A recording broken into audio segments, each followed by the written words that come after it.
Janasena party అధినేత పవన్ కళ్యాణ్ గారు గత వారం కిందట ముంబైలో ఆయనకి శస్త్రచికిత్స జరిగినటువంటి విధానం మనం చూసాము. అయితే ఆయన ఎక్కువగా రెస్ట్ తీసుకోకుండా కూడా అప్పుడే పార్టీ కార్యక్రమాలలో చురుకుగా పాల్గొంటున్నాడు అనేది మనము నిన్న జరిగినటువంటి విజువల్స్ లో కూడా మనము స్పష్టంగా కూడా చూడొచ్చు అన్నమాట.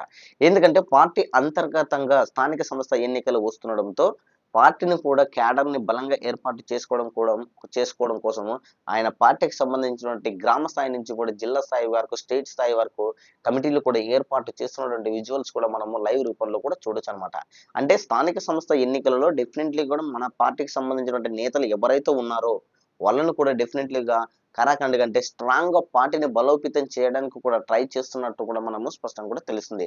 ఎందుకంటే కేవలం ఆయన వారం రోజుల్లోనే మరలా పార్టీకి సంబంధించినటువంటి పనులలో కూడా నేను చురుకుగా పాల్గొంటున్నాడంటే దానికి ఇదే నిదర్శనము అనేది మనము స్పష్టంగా కూడా గమనించుకోవచ్చు.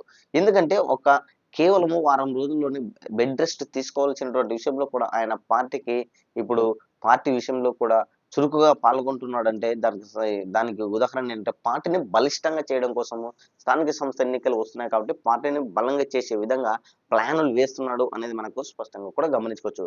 దానికి సంబంధించినటువంటి ఇప్పుడు గ్రామ స్థాయి నుంచి కూడా జిల్లా స్థాయి, మండల స్థాయి కమిటీకి సంబంధించినటువంటి అనౌన్స్‌మెంట్ పేర్లు కూడా ఇప్పుడు అధినేత దగ్గరికెళ్ళినట్టు విజువల్స్ కూడా మనము చూడొచ్చు అనేది మనమేమో స్పష్టంగా కూడా గమనించుకోవచ్చనమాట.